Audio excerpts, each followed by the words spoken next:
feel like I'm on literally no sleep, guys, even though I am sleeping. I mean, hopefully we enter that season soon. Hello everyone, hope you guys are having an amazing day. XRP is around $2.39 now.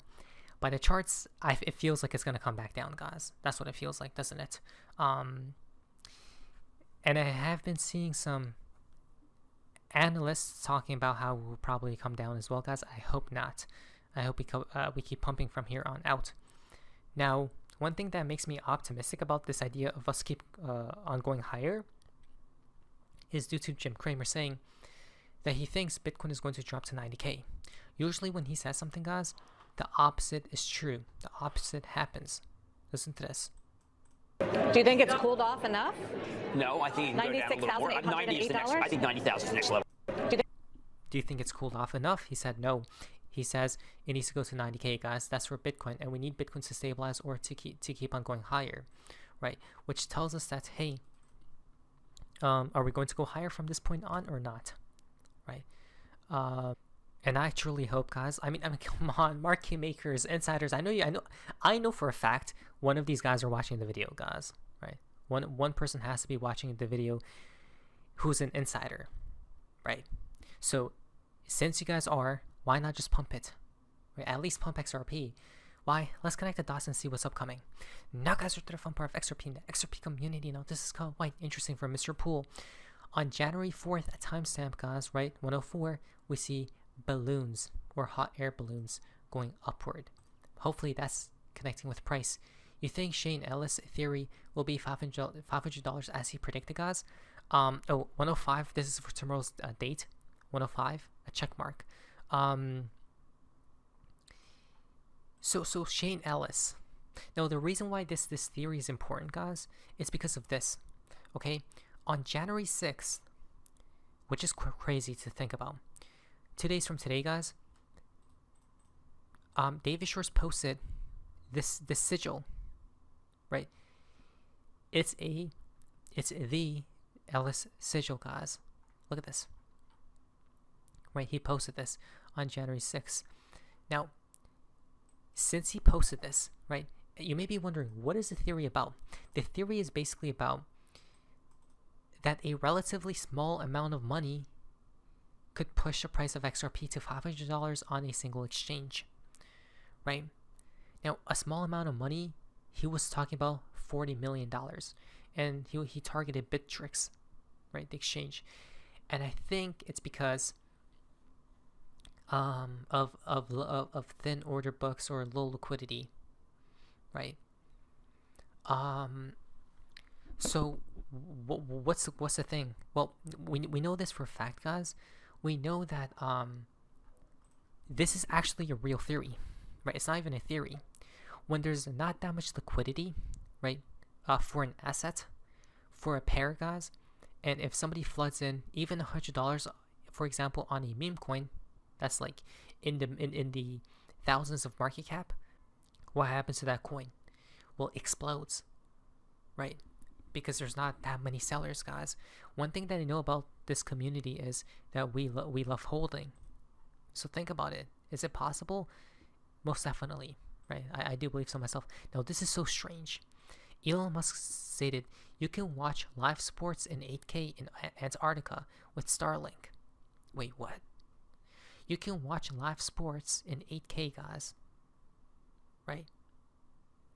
In an isolated part of the world. But 8K, we have seen that before. My New Year's resolution is 8K UHD. So what are the chances of that? I don't know. So strange, right? So is it possible? That's the thing, guys. Is it possible? If we go with the Shane Ellis theory, it is possible, right? We just need a lot of money to flood in. That's it. It's going to come into fruition, guys. Now, Cryptomaniac says, little birdie told me about an exciting next week. A little birdie told him an exciting next week, the week of glory. Right, the week of glory, guys. So this is next week, which starts very soon. Today's a Saturday, right? So I'm excited, guys. I really hope they pump it. Right? I don't want it to come down, guys. We waited for so long. I mean, this range has been going on for, let's see, since December 2nd. December 2nd.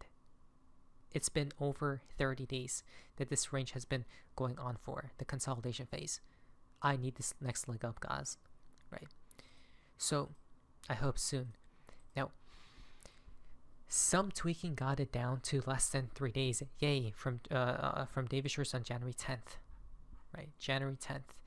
Now, less than 3 days. 113, huh? On 119, with the Trump rally, Mr. Poole posted on the same day, guys, a smiley face. A smiley face, right? That's on the same exact day that Trump... Look at this, a smiley face in 9/11 again, which connects to Trump. It has to be this month, guys, right? It's this month that we're going to go higher. That's my belief. Everyone has their own.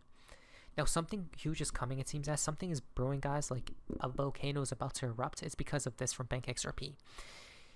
David Schwartz from Ripple is scheduled to speak at the Ando Summit, addressing representatives from BlackRock, Goldman Sachs, Fidelity, and other key players on the topics of XRP and tokenization. It's game over. That's it. That's it, guys. Right, so this is the Ando Summit, and it starts in 32 days on February 6th, 2025 in New York City. Okay? Now they're talking about how Wall Street 2.0 is coming, guys. Ando is bringing institutional grade finance on chain. The first ever Ando Summit will bring together the biggest names in traditional finance and blockchain. Save the date as we unveil the next era of finance. Streaming live from New York City on February 6th of 2025. The institutions are coming, they say. Attended by the biggest names in TradFi and DeFi. BlackRock right there. Swift right here, MasterCard, Goldman Sachs, DTCC, Franklin Templeton. Oh my lord, Stripe is there. Fidelity, Wisdom Tree, right? BNY Mellon, I think. Look at that, guys. What? That's literally the main puppets. The main puppets of the current financial system. That's all going to be attended, right? Attending within the summit. And here are the speakers. Look at that, BlackRock, all these huge institutions, guys. That's insanity, isn't it? But the crazy part about all of this is that David Schwartz from Ripple is scheduled to speak as well within the summit. Wow, that's insanity. Hold on a minute. And people say that no, we're not in the big leagues, when literally all the main puppets that control everything right now, even your lives, are going to be attending. And David Schwartz will be speaking about what? The topics of XRP and tokenization.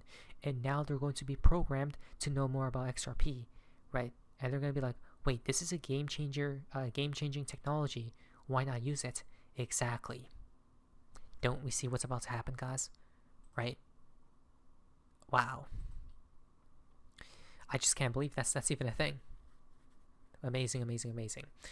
Remember, that's for the public to see, right? But behind closed doors, I'm pretty sure more interesting things are happening. Just as Justin, co-founder at Ripple, Arthur Britto, is back on X, right? What happened? Wasn't this account always here, though? What Arthur Britto did say once upon a time is that the XRP ledger needs to be able to scale to serve 7.5+ billion people, literally the whole world, guys. Right? This is from Arthur Britto himself, the main or one of the main creators, okay, of the XRP ledger. Now, is Arthur Britto bearable guy 123? There are two people that are anonymous in this industry. Number one being Satoshi Nakamoto, odd and fishy. Number two is Arthur Britto. But nobody ever attacks Arthur Britto on why he's anonymous. People keep asking who's Satoshi and everything, guys, but nobody's asking the question of who Arthur Britto is. Why? So could he be bearable guy 123? I don't know. With the talk around Arthur Britto today, I decided to dig a little deeper out of my personal interest. From Utility for the Win. My search led me to the 1986 video game Crypt of Medea, which Britto helped create. Wow.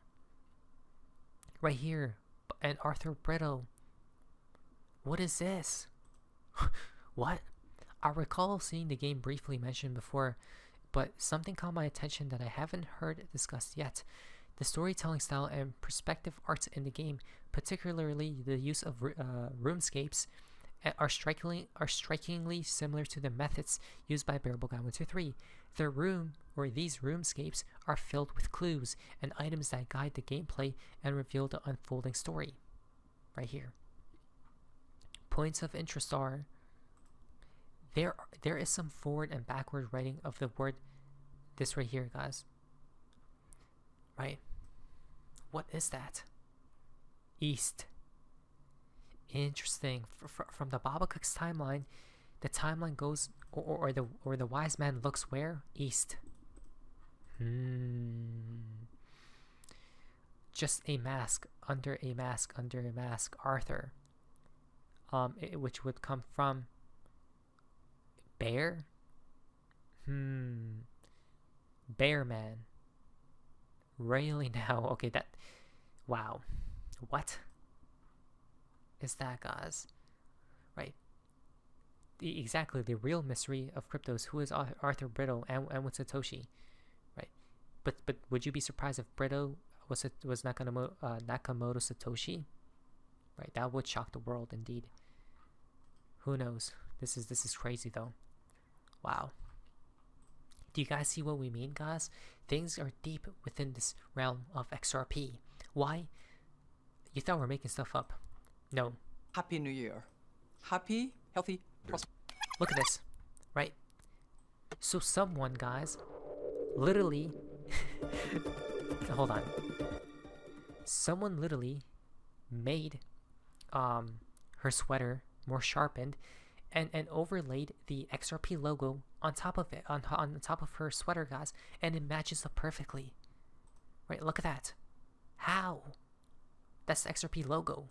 Literally. Come on, guys. Right? Isn't that crazy? It sure seems like it to me. Oh, even XX says next week, XRP bull. Right, we'll see what happens. But there's a lot of interesting things coming, guys. Now, this is the final tip for today's video. And there's a crazy eclipse coming on the 13th of this month. And remember, Mr. Poole always has pointed towards eclipses as well. Eclipse of Mars is coming up. If you're watching this before January 13th, 2025, boy, do I have great news. You have not yet seen what's going to be a fantastic astronomical event. The moon passing right in front of Mars in most of the US and a good chunk of Canada as well. I'm meteorologist Todd Gross. Let me tell you how to see it. So it's actually called an occultation, but it's simply an eclipse of Mars. Similar to a solar eclipse, there's a path that moves from west to east across the United States. But put this on your calendar. January 13th in the middle of the evening. Now, it's a little bit different in each time zone in terms of the timing, but it's mid-evening. Everyone in the US and Canada will be dark. However, too far north in Canada or Alaska, you will miss out. Hawaii also, you will miss out. It will happen in your daylight hours there, so you won't see it there. But for the rest of us in the lower 48, we are primed to see this in the middle of the evening, roughly 8 or 9 o'clock, depending on your time zone is when it will start, and it lasts about an hour or so. What happens? Well, the planet Mars, which is of course much tinier in the sky, but just happens to be at its closest to Earth right on January 12th. So January 13th, just one day later, it will be at its brightest point for 2 years. It will be shining like a brilliant reddish star in the sky. So we will be able to see this occultation. And then the full moon will be moving from upper right to lower left across Mars, and it will just blink it right out of view for an hour. And if you have a telescope, seeing this is going to look fantastic because you'll see both disks, the tiny disk of Mars, actually traversing the craters on the edge of the moon, which is going to look absolutely incredible. And again, we're at 99% illumination of the moon, so... Wow, guys, that's massive because Mr. Poole, once again, has always pointed towards eclipses. And a major one's happening supposedly on the 13th of this month. Once again, 13, why? Crazy, isn't it? We live in some type of simulation. Has to be. Not the nature ways. They gotta pump it. If they don't, then uh-oh. But it was nice. See ya.